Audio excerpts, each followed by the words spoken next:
Good evening. Thanks all of you for showing up tonight. Thank you, Eric and Laura and Tim, for pulling this all together this evening.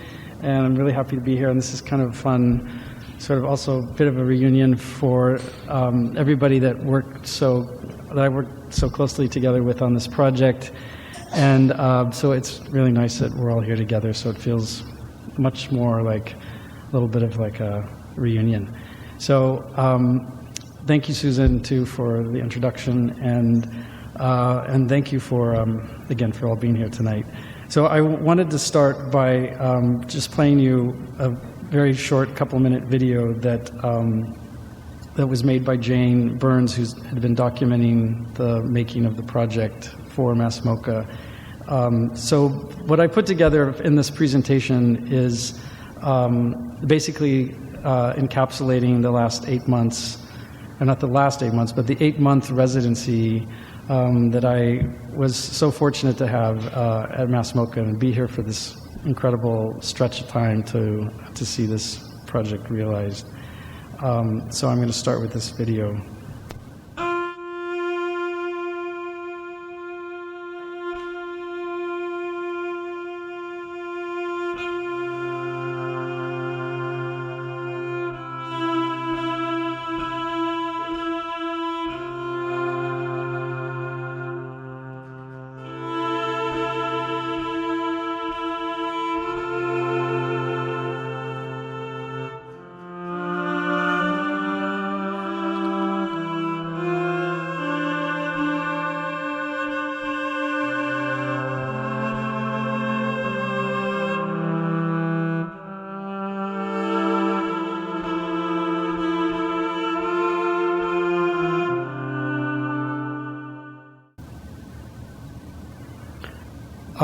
This project began, again, as Susan was saying, from us meeting each other in New York, and that was sort of the bridge that brought me here.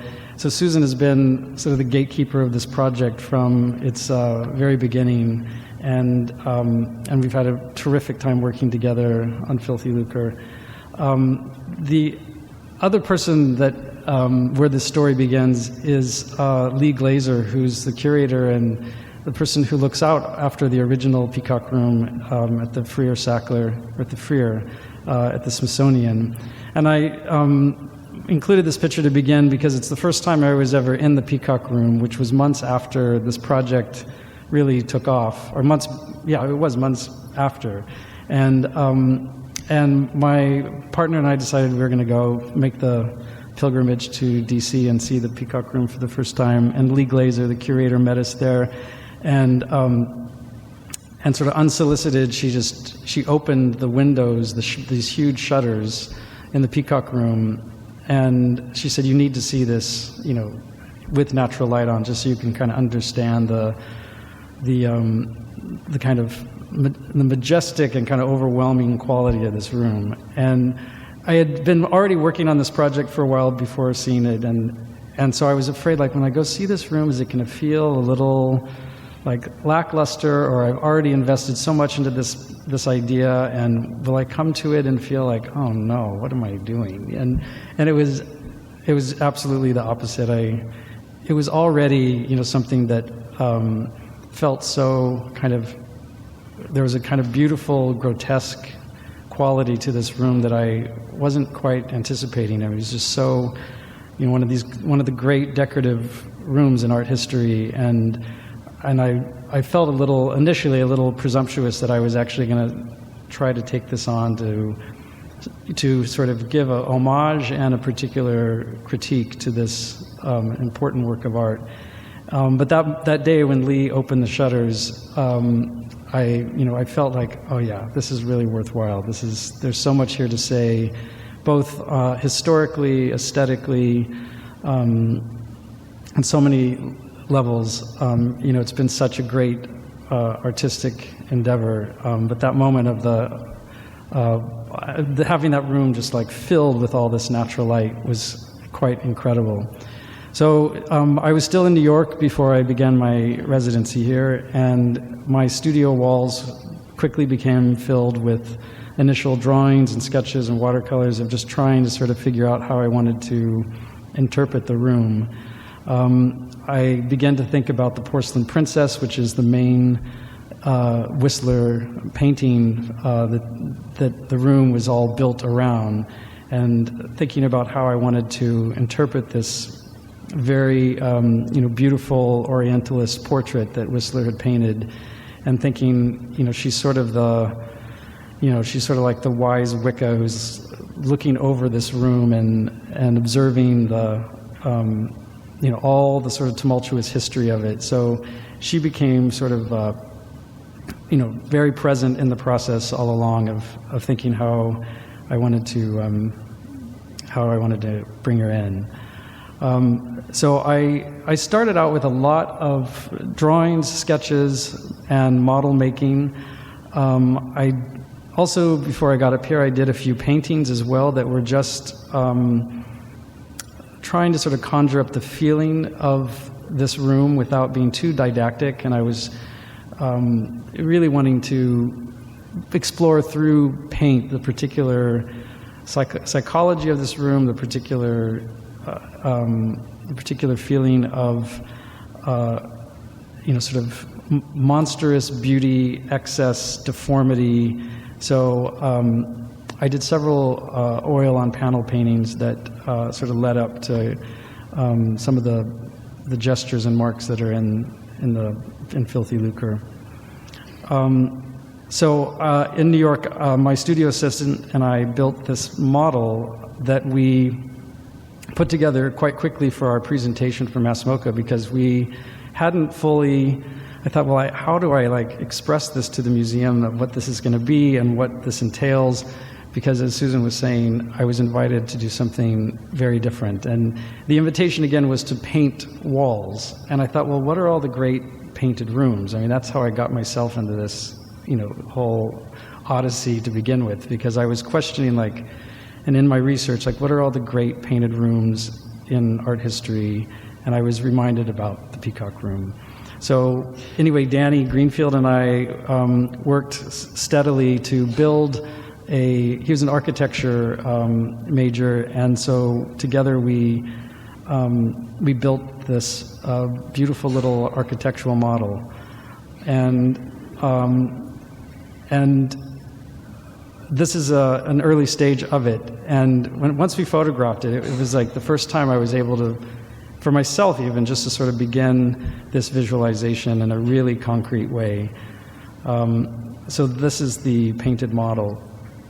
So we packed this up and made our way to North Adams to present this. I came with Nicole, my wonderful friend and assistant, who came on board. We met up with Derek and Richard and presented the drawings.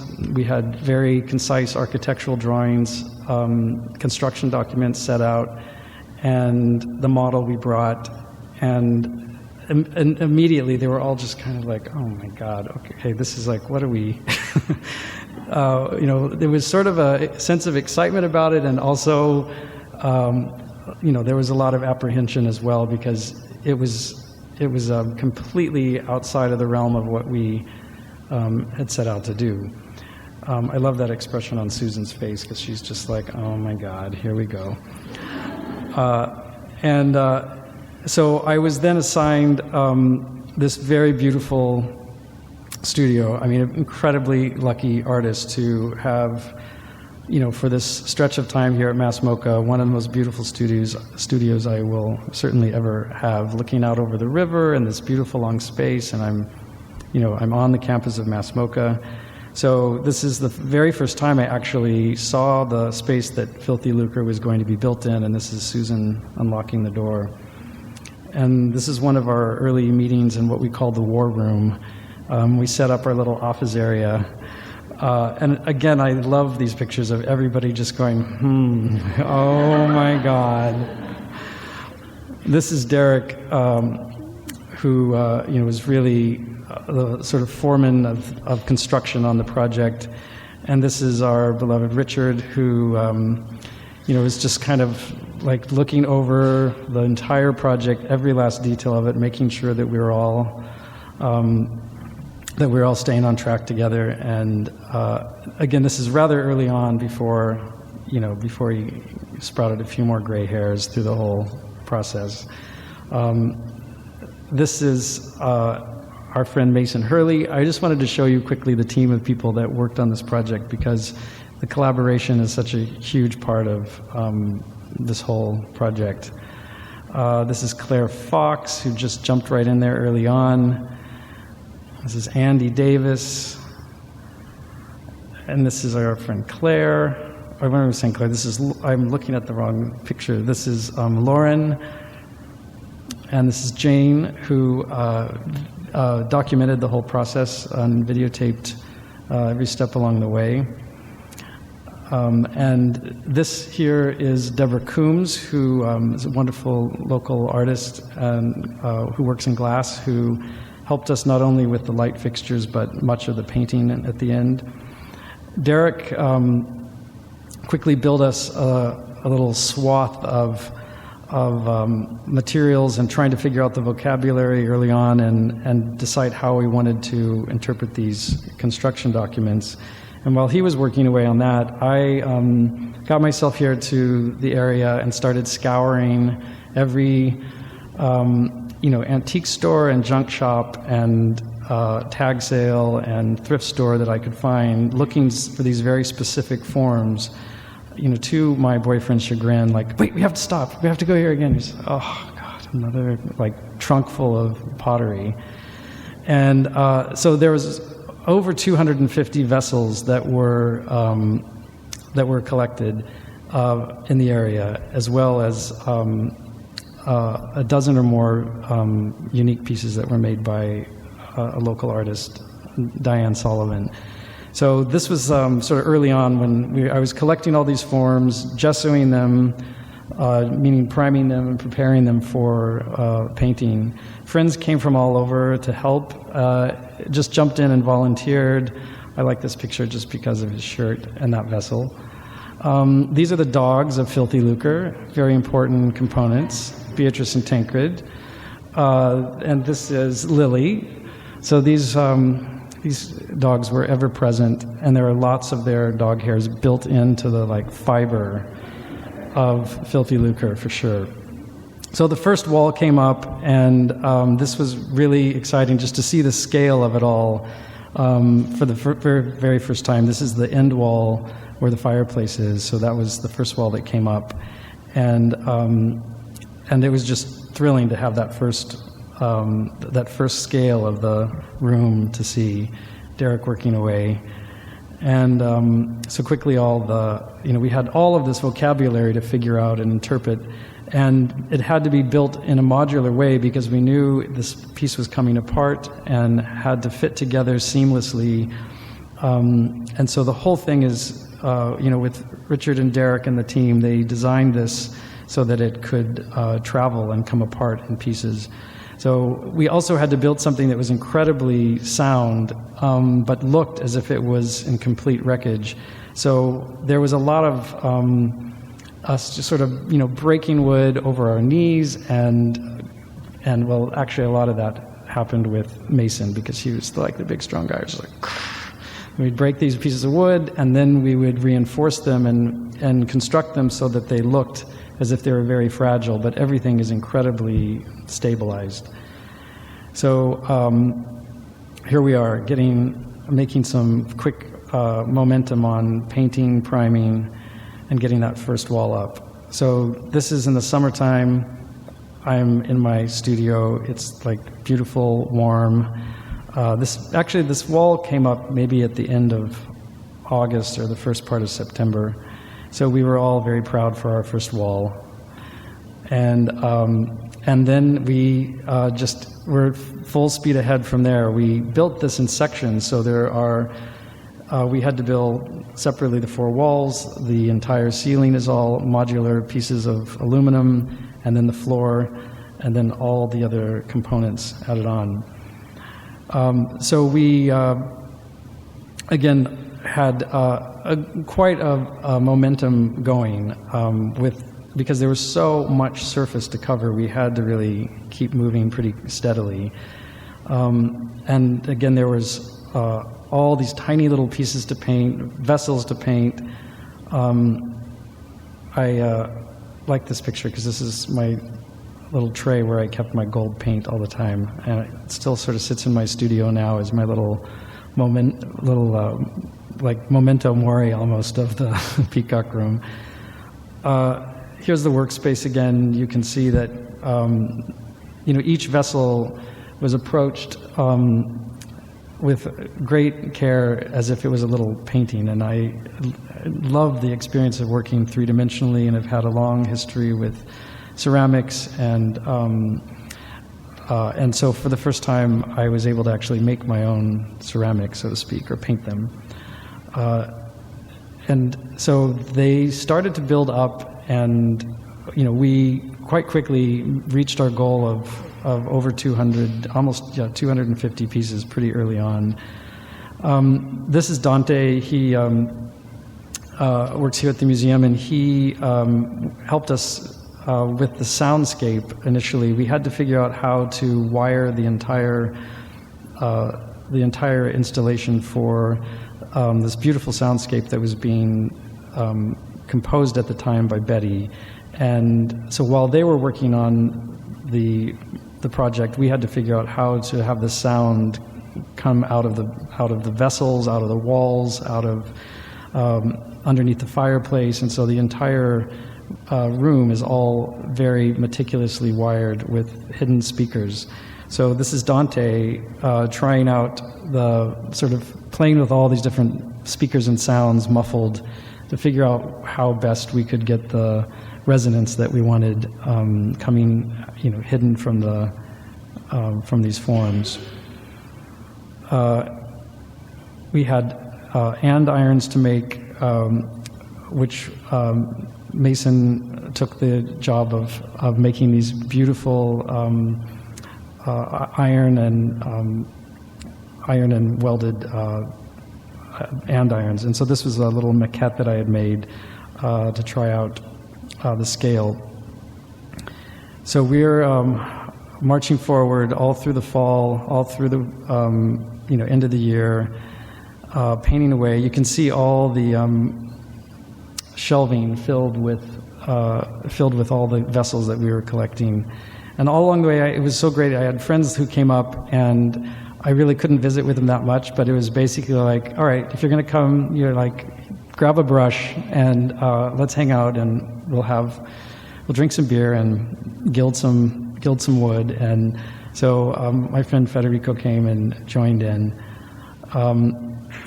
Right around in December, we had the final fourth wall put up, and that was thrilling for the first time to see all, or actually this is the third wall up. We didn't have the fourth wall up yet. But all of a sudden there was you could see it all coming together, and it was really incredibly thrilling. This is that beautiful desk before it got completely covered in gold stalactites. So while we're all working away here in the studio, I am at home working on the Porcelain Princess, and I just have a few pictures to show the process of this painting, as I had was very tried to keep as true as possible to the original, with the proportions, the actual same size of the original painting, and yet I wanted her to be sort of morphing into this other shape. So she still has all this, reference to the original standing, poised woman holding the fan. The original Whistler has a screen that's behind her, and so I made this sort of self-referential gesture in this painting that the screen is actually based on a painting of mine from a long time ago, that I sort of did a painting of one of my paintings, which was something that Whistler had played around with as well. And so here she is towards the end.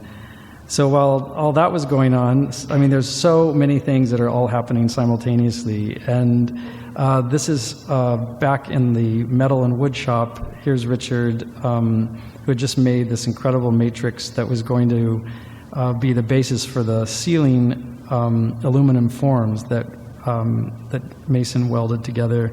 And here they are before we began all the fiberglass, which was a very incredibly painstaking and smelly and not a fun process. And I'm telling you, those guys were in there in the muck of it with their little aprons and gloves and, you know, keeping it going. And so, you know, it made this incredibly beautiful ceiling that is based on the original.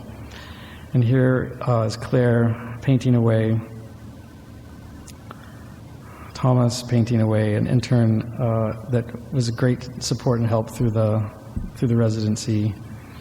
So now we're already in December, and I'm sure that you guys remember, those of you that were around here, it was just brutal, it was cold, it was no fun. I was in this, we did our best to heat the studio, which was not always difficult. There were some days where it was so cold, and the paint, I mean, even with the heaters going, the paint would literally, it wouldn't exactly freeze, but it would become so thick that we couldn't paint with it. Or it would go on, and the gold or whatever color we were working with, because the air was so cold, it wouldn't dry properly, or it would dry a different color.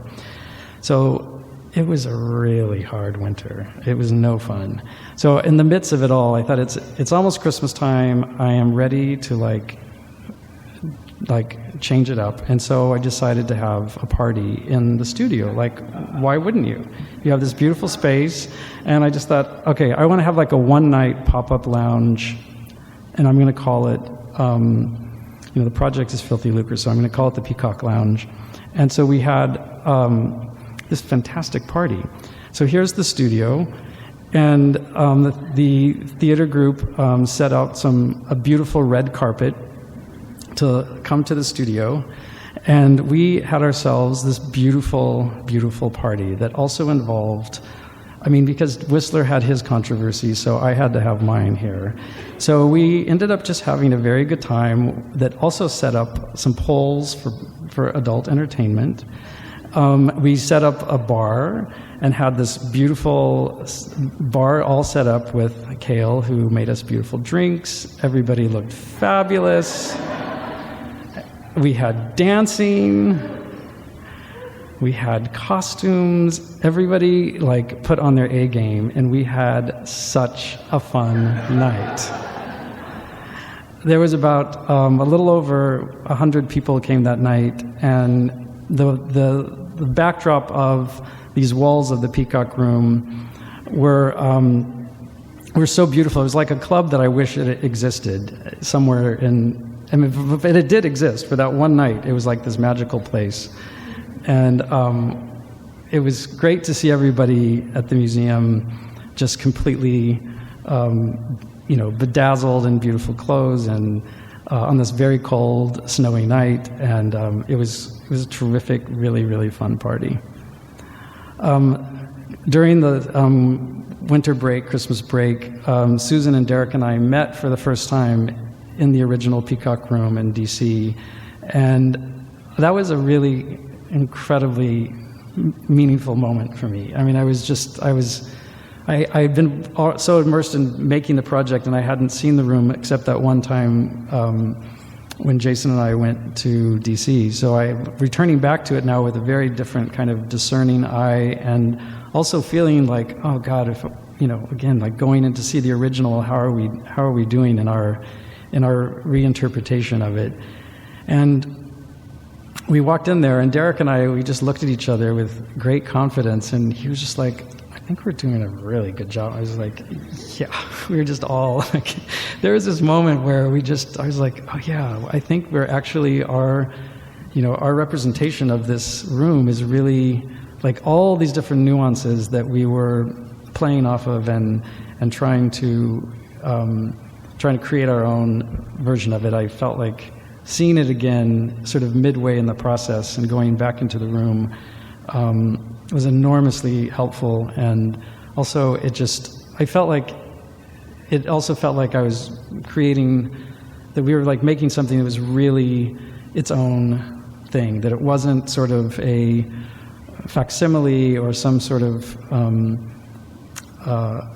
sort of like halfway done representation of the Peacock Room, but it gave me a little boost of confidence, along the way, where I was like, okay, yeah, we're doing something that is that's going to be really good. So anyway, I'm happy to have this picture of Susan and Derek and I.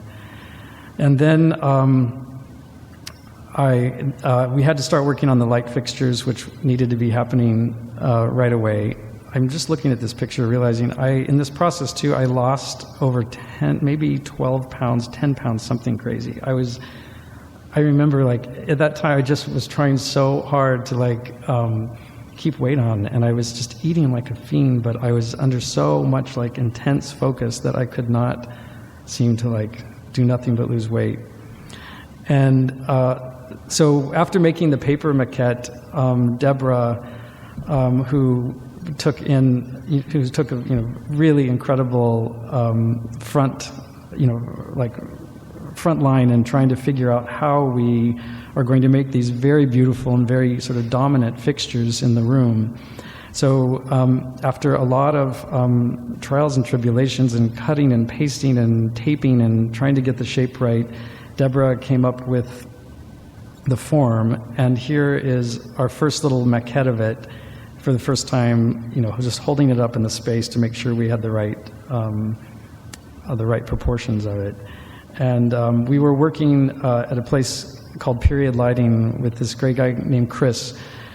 Again, this is in Clarksburg, I believe, right? Is that where Period Lighting? It's like a minute away from here. You would never imagine like the resources that we were able to tap into, not with just incredibly talented artists and craftspeople and artisans, but all around this area. And it was amazing that we needed this very particular, very difficult thing to find. I was just like, and there it was, just a couple blocks away from where I live, down the street from MASS MoCA. And so Chris and Period Lighting helped us to make all of the brass channels and all the very complicated pieces of the light fixtures. And each one, there's 30 pieces of glass for each, approximately. And so Deborah and I, this is in her studio, and in the midst of all this, in the winter months again, I had great experience in Deborah's studio where I got to be working with this amazing glass artist and paint and glaze all of these pieces that then, and under Deborah's guidance, painting this, and then she fired everything to glaze all the pieces of glass. So it was really exciting to see,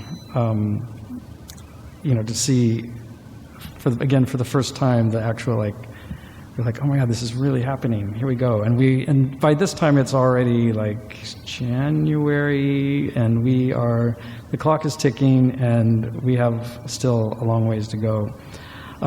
Diane Sullivan, who's a wonderful local ceramic artist, jumped in also sort of not at the last minute, but she really came to help us out right towards the last stretch where we needed vessels that felt a little bit more molten and that seemed as if they were melting and a little bit more deformed. And so she built these beautiful coiled vessels, and then we scrunched them and actually took them while they were still wet, while the clay was still wet, and sort of literally pushed them into the shelves of the latticed shelves of the space.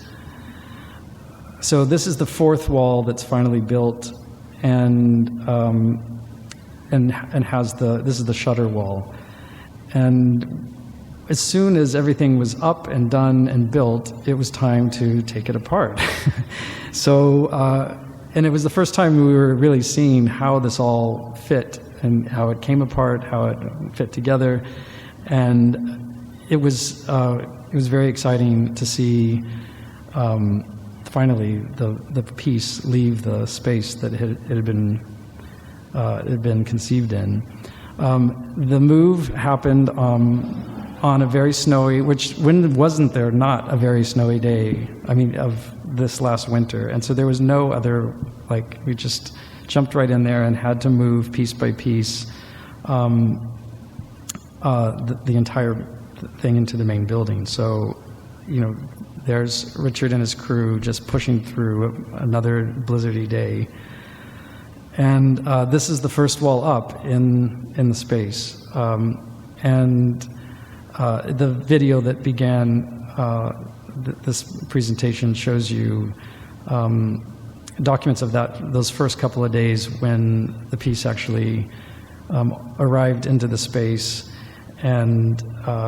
and how it started to fit together. And that was, you know, it was very incredibly moving, thrilling, just to see it out of the context of where it was made and to have it in the space.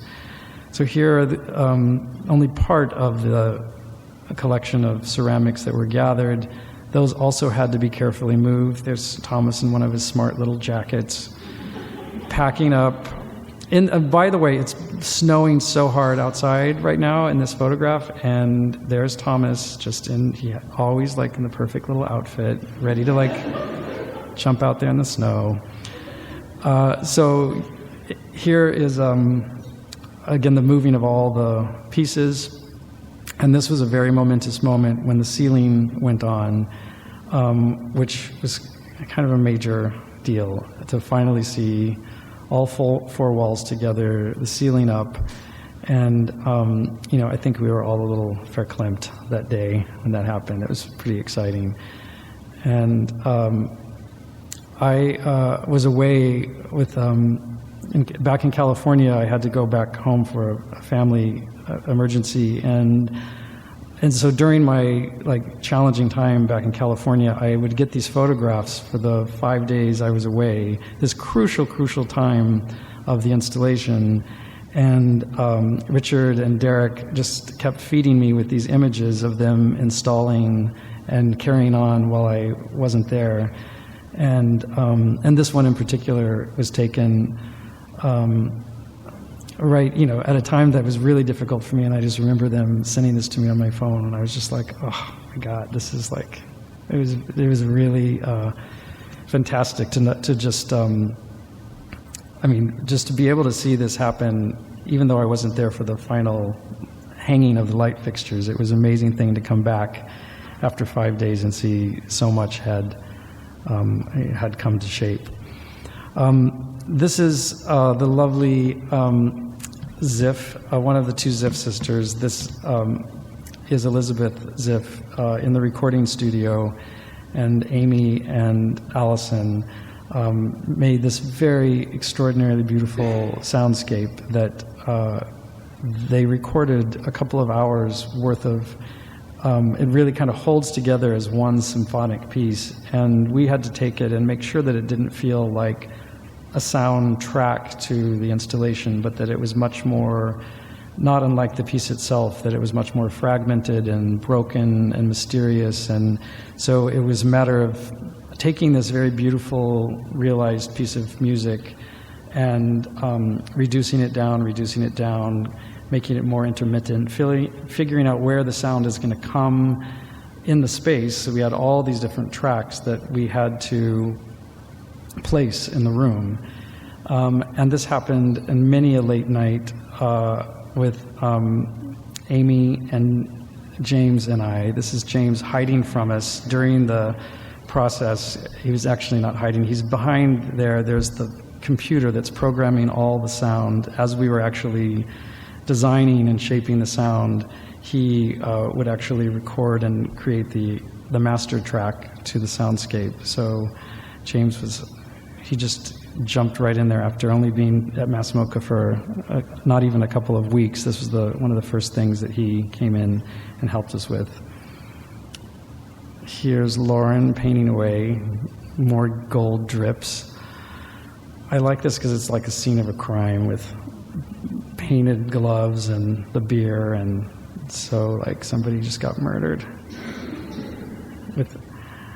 This picture is so fantastic. I had to include this because Claire looks like that painting on the shelf, which was The Cult of Beauty, which is this fantastic book that had some of Whistler's painted furnishings in it. And it was just this great moment of like Claire with her hair in that picture. And here's Andy painting away. Actually, I think this is when Andy is making all the very beautiful, detailed filigree of the thinner wood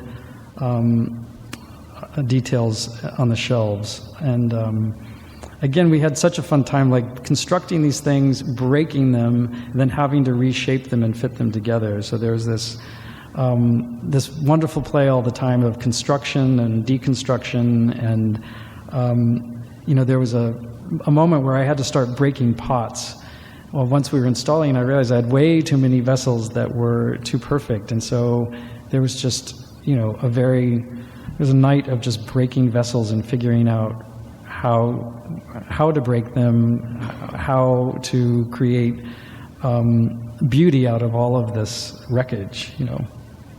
Here's Lauren again. One of the last nights. This is probably the last week that we were working, and again, a very, very late night at MASS MoCA with tired little puppies. They lived in this room, which was so funny. The dogs basically camped out in the installation for those last few weeks. So this is just a small drawing that I was working from for the two peacocks that are disemboweling each other, literally in my interpretation of the painting.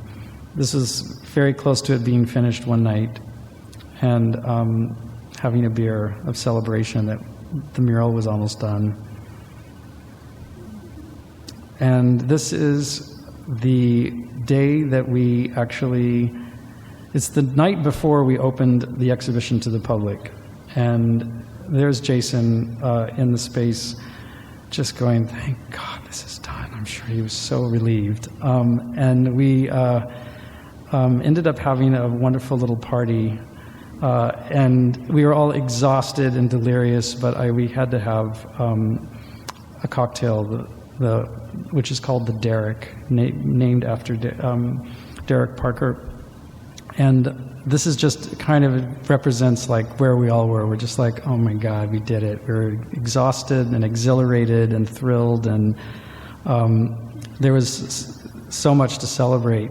And so these are the pictures actually that were just taken literally hours after the room was completed. It was really we'd just packed up the last brushes, we just swept away the last little bits of, and so I love that this really does capture the kind of delirium and excitement and relief and celebration just hours after we were finished. I like that picture. This is Susan when we were working on our book. I just like these pictures because we had such a great time putting together the publication at Rizzoli, and it was really, really terrific to be able to see this beautiful book realized that I hope you guys will enjoy.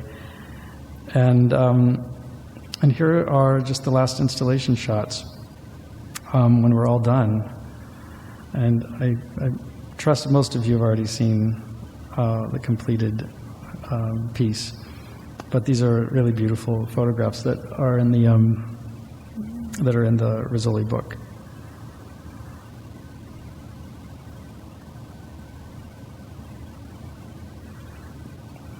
And I'm just ending with a painting that I did while I was in the midst of working on Filthy Lucre. I also had to continue working in my own studio practice as much as I could, which seemed absolutely impossible. But as a working artist, not unlike Whistler, it was just okay, we have to keep going. We have to make art. We have to sell paintings. We have to make the gallery happy with giving them inventory and all of the kind of pragmatics of what it means to be a practicing artist where your livelihood is based on all of this. So in complete exhaustion, I would just keep, but I was like completely writing on so much, just the creative wave of the project. So even when I was really tired, I was really exhilarated to just be in my own studio, and which seemed so luxurious at some point, just to be like in front of an easel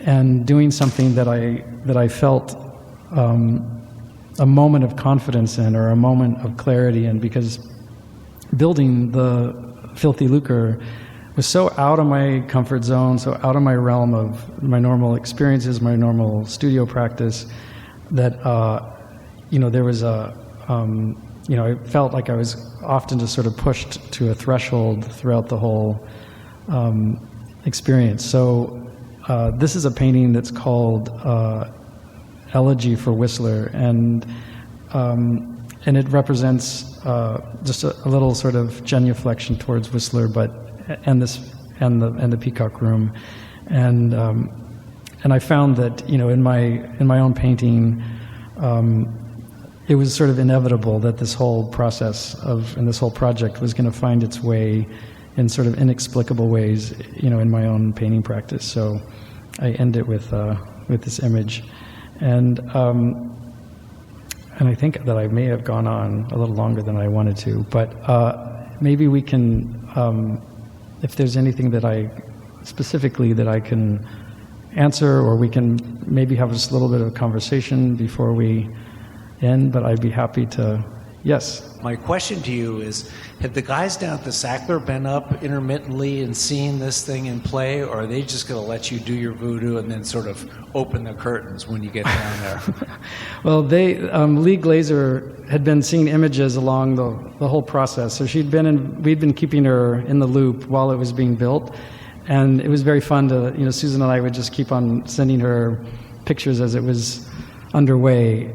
But the first time that she had ever seen it was on the opening in March, the kind of vernissage at the end of March, and I just think that she took this huge leap of faith to commit to this project at this institution, and she'd never seen it, and it wasn't even finished. And I just thought, wow, that is a leap of faith. I mean, she really. She was really advocating for us all along, but it was great when they finally came to see it. And now the Vir Sackler Smithsonian trustees and other curators are coming here in a couple of weeks to see it for the first time too, so that'll be good. Thank you. Thanks.